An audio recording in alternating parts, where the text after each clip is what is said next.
Mes chers amis, vous aviez éveillé ma curiosité, et là vous captez mon attention. D'après Galilée, le grand livre de la nature est écrit en langage mathématique.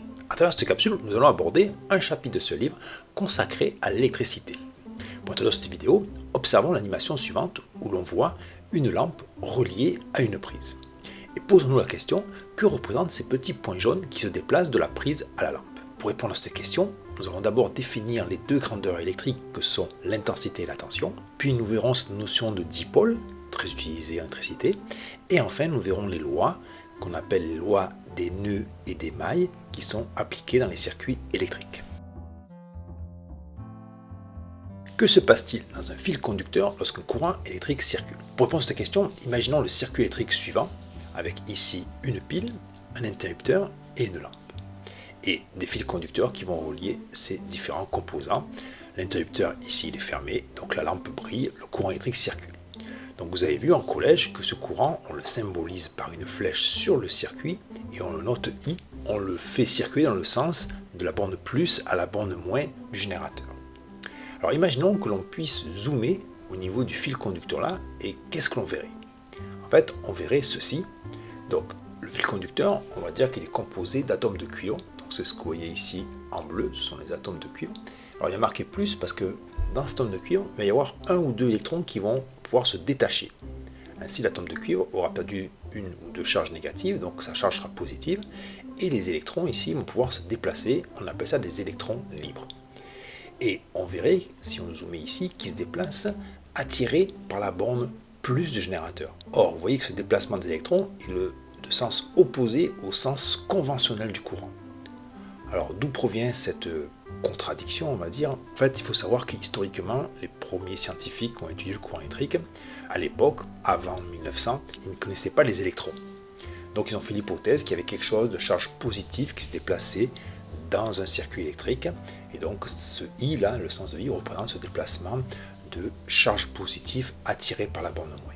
Mais maintenant qu'on connaît l'existence des électrons, on sait que pour les conducteurs métalliques, ce sont des électrons libres qui se déplacent attirés par la borne plus du générateur. Qu'est-ce qu'il faut retenir? Le courant électrique est dû à un déplacement de charge électrique. Donc c'est ça le courant électrique. Ensuite, dans les métaux, ces charges électriques sont portées par des électrons libres qui ont une charge négative. Donc ces électrons libres sont attirés par la borne plus du générateur. Mais dans tous les circuits électriques, et ce qu'on fera par la suite, vous allez voir, on va représenter ce courant électrique par une flèche qui circule dans le sens opposé au déplacement des électrons libres. Donc c'est une flèche qui indique la circulation de charges positives qui n'existent pas, qui vont de la borne plus à la borne moins du générateur. Et on appelle ça le sens conventionnel du courant. Comment schématise-t-on un circuit électrique avec une pile et une lampe? Donc la diapo précédente, on avait vu donc, on va dire, un dessin d'un circuit électrique. Cette fois-ci, on va voir le schéma d'un circuit électrique avec les différents symboles qui correspondent aux différents dipôles. Alors ici, vous avez le symbole d'une pile avec ces deux bornes. Donc la languette là, qui est plus longue, c'est le plus, et plus courte, mais légèrement plus épaisse, c'est le moins. Là, vous avez le symbole d'une lampe, donc c'est un rond avec une croix au milieu. Et ça, c'est le symbole d'un interrupteur qui est ici en position fermée. Cette borne a été relevée, donc on aurait un interrupteur en position ouverte. Après, nous avons des fils de connexion qui vont relier ces différents dipôles entre eux de manière à fermer le circuit. Maintenant, nous allons passer en revue les deux grandeurs électriques qui permettent de caractériser un circuit électrique. La première, c'est l'intensité, que l'on symbolise par la lettre I majuscule, et son unité sera l'ampère, symbolisé par la lettre A majuscule. Alors, quelle est la définition d'intensité? L'intensité, c'est le débit des charges électriques. Donc, on l'a vu avant, le courant électrique, ce sont pour les conducteurs métalliques, des électrons qui se déplacent de la borne moins à la borne plus. Et ces électrons portent une charge électrique. Alors la charge électrique d'un électron est en valeur absolue égale à 1,6 10-19 coulombs. Une fois que j'ai écrit ça, là, vous voyez, je peux redéfinir l'intensité de manière mathématique. Donc ça correspond à la quantité de charge électrique, delta Q, qui passe pendant une seconde. Delta Q va s'exprimer en coulombs et la durée, delta T, en secondes. Donc I sera en coulombs par seconde ou ampères. Dit autrement, si on vous dit qu'il y a une intensité de 2 ampères, ça veut dire que chaque seconde, dans le circuit électrique, circule 2 coulombs. Ensuite, nous allons voir comment on symbolise l'intensité sur le schéma d'un circuit électrique. Donc là, j'ai repris le schéma en faisant apparaître ce I. Le I, là, avec cette flèche-là, symbolise donc le courant électrique et on le symbolise toujours avec ce qu'on appelle le sens conventionnel du courant qui va de la borne plus à la borne moins du générateur. Alors maintenant, comment est-ce qu'on mesure l'intensité? On va utiliser un multimètre. Donc je vous fais apparaître là. Voici son symbole. Donc en fait, c'est un rond comme pour la lampe, mais au centre, on met la lettre A comme ampère. Voilà. Et donc ici, vous voyez, on va, grâce au sélecteur, se mettre dans la zone mesure de l'intensité. La borne COM que vous voyez là correspond à la sortie du courant, ça va correspondre à ça. Et l'entrée, alors c'est soit cette borne-là, soit cette borne-là, selon la valeur de l'intensité. Si elle est très grande, on prendra le calibre, enfin l'entrée 10 ampères, qui correspond à ce calibre-là, alors c'est écrit tout petit, ou 1000 ampères, là on a 3 possibilités. Je vais revenir sur en série. En fait, pour mesurer l'intensité du courant électrique, forcément, il faut que l'appareil que l'on va utiliser pour mesurer cette grandeur-là soit traversé par l'intensité. C'est pour ça qu'il sera toujours monté en série, donc dans le circuit électrique. Passons à la deuxième grandeur électrique qui caractérise un circuit, c'est la tension. La tension se note par la lettre majuscule U, et son unité, c'est le volt, symbolisé par la lettre majuscule V. Alors, qu'est-ce qu'une tension? Une tension, ça va être une différence de potentiel électrique, on parle aussi d'état électrique, entre deux points du circuit. Voici sa définition mathématique. Donc, la tension sera donnée entre deux points, donc les points A et B, et c'est égal à la différence de potentiel électrique entre ces deux points.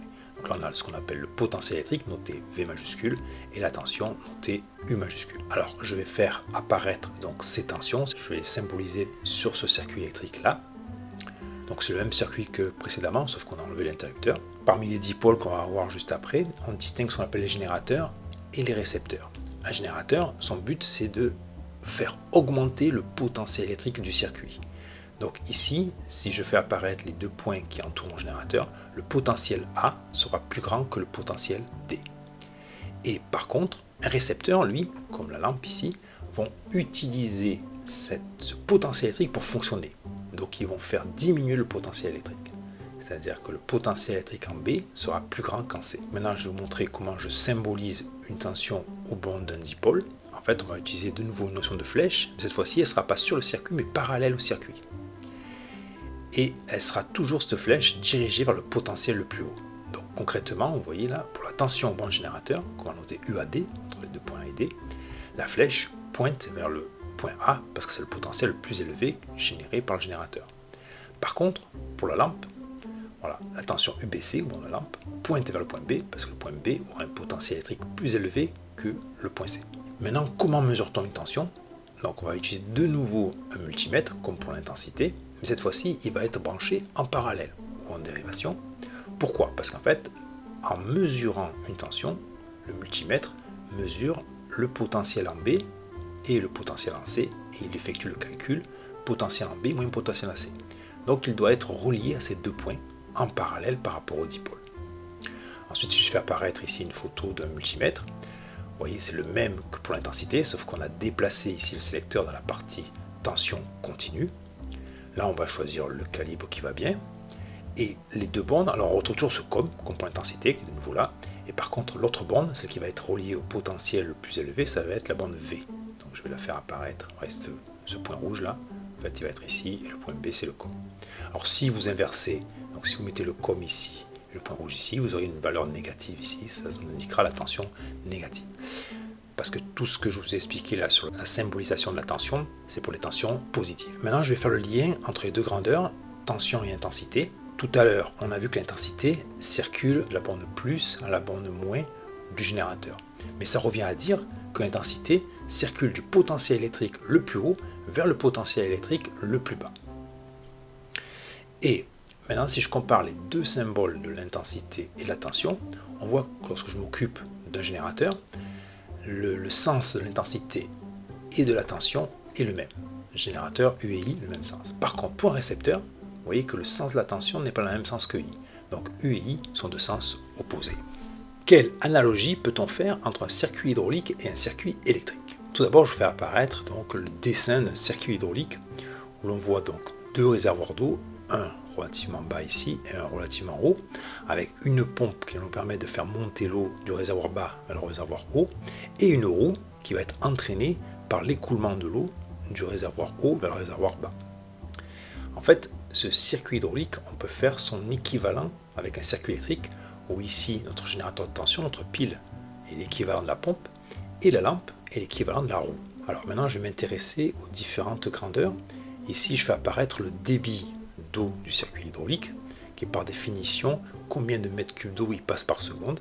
Mais vous voyez que l'intensité dans un circuit électrique est l'équivalent, puisque l'intensité, ça correspond à la quantité de charge électrique qui passe par seconde. Ensuite, on va définir ici les deux points ZA et ZB, qui sont des altitudes, donc avant la roue et après la roue. Et vous voyez que ces deux altitudes-là, on peut aussi trouver leur équivalent avec le potentiel électrique entre avant la lampe et après la lampe, dans le sens d'écoulement du courant électrique. Et en fait, cette différence de potentiel permet à la lampe de fonctionner. Tandis que là, c'est la différence d'altitude qui permet au liquide de s'écouler, de tomber, et ainsi d'entraîner la roue. Une fois que j'ai défini ces deux grandeurs, donc Z et V, je peux définir la hauteur, qui sera égale à ZA moins ZB, et son équivalent pour un circuit électrique sera la tension, qui est définie ainsi, VA moins VB. Alors, nous allons maintenant passer aux différents dipôles que l'on va rencontrer dans les circuits électriques. Alors tout d'abord, définissons ce qu'est un dipôle. C'est un composant électrique qui est constitué de deux pôles.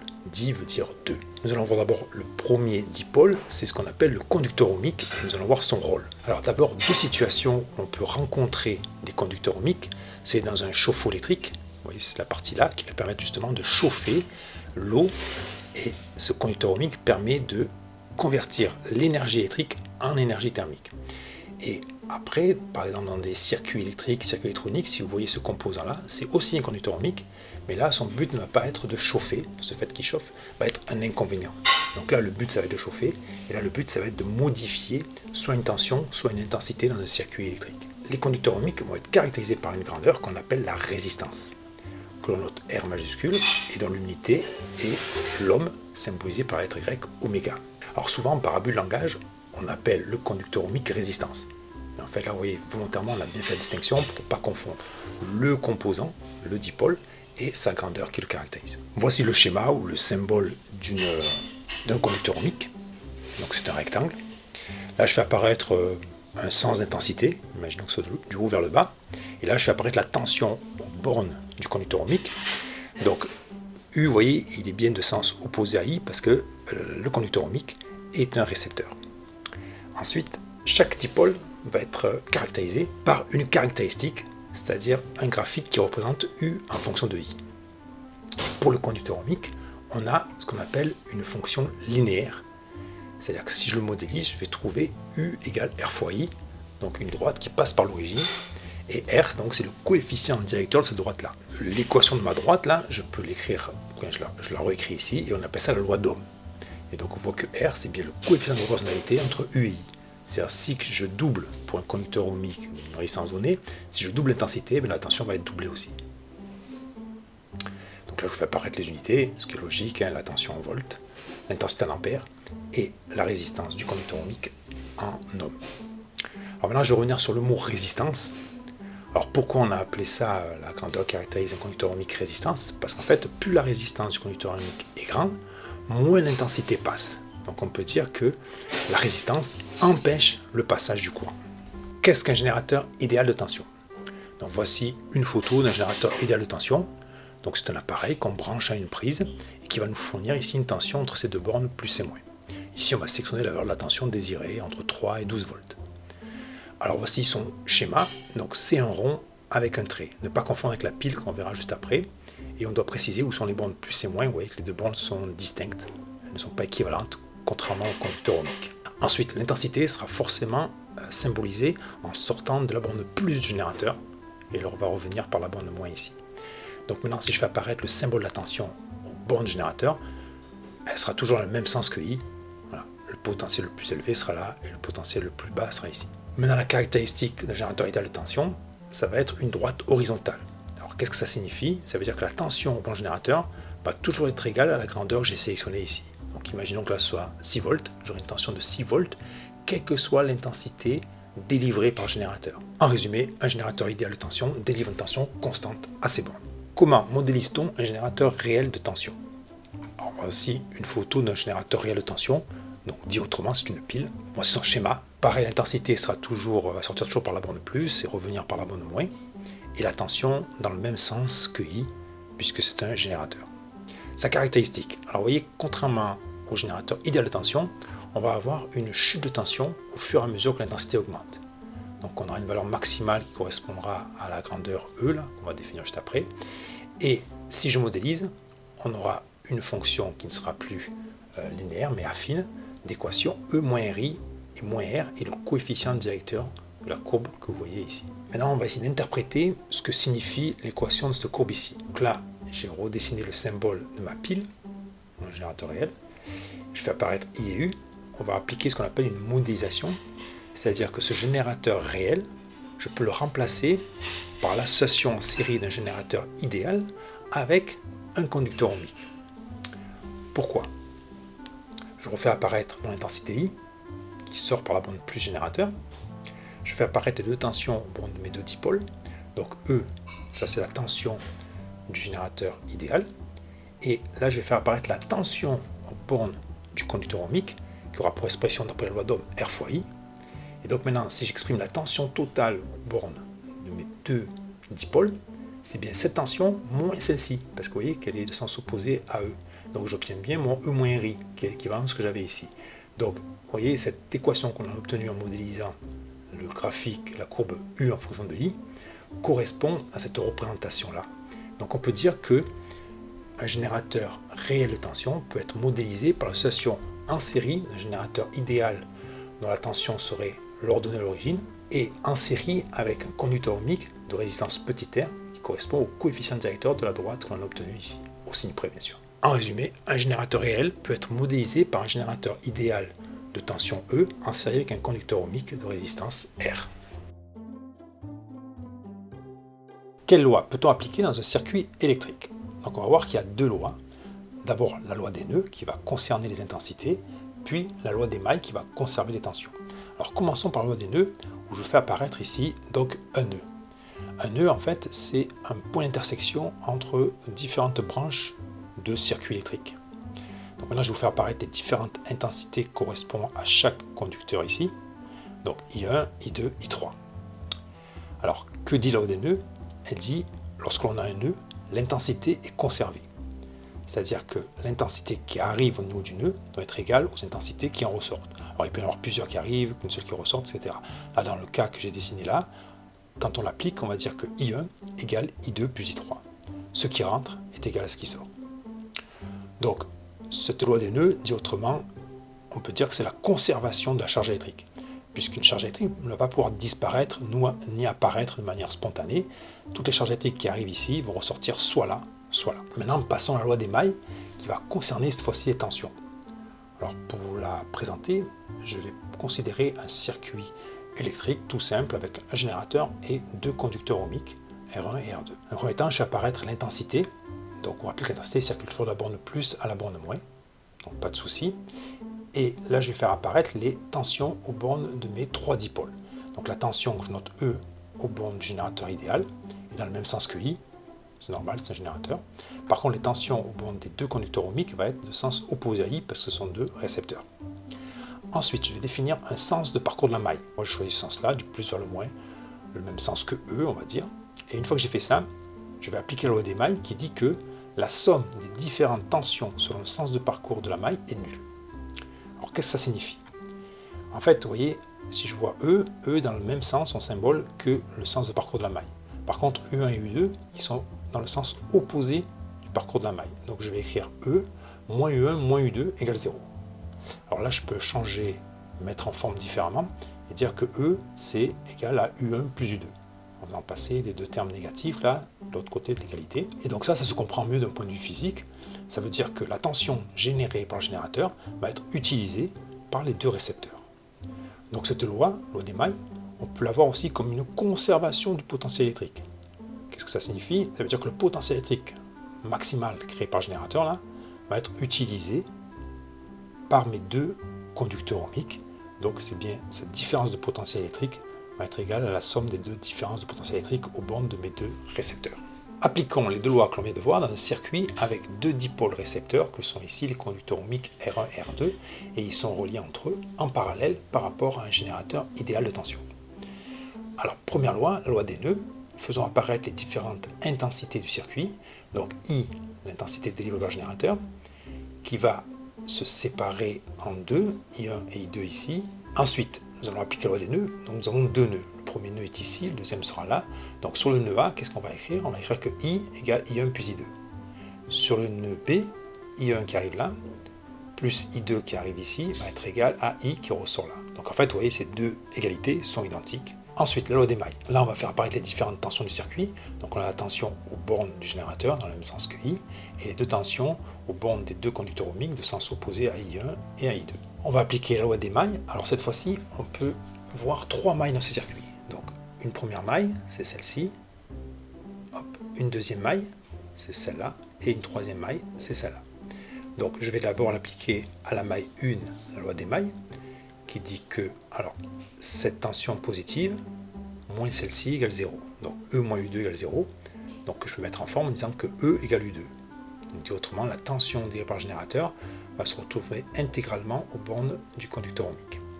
Pour la deuxième maille, en fait c'est la maille qui contient le générateur et R1. Donc j'aurai le même principe, je vais trouver E égale U1. Et la troisième maille, donc cette maille contient les deux conducteurs ohmiques. Alors R1 est dans le même sens que le sens de parcours de la maille, par contre U2 est de sens opposé. Donc je vais avoir U1 moins U2 égale 0. Donc dit autrement, U1 égale U2. Et vous voyez, ça confirme ce qu'on avait écrit avant.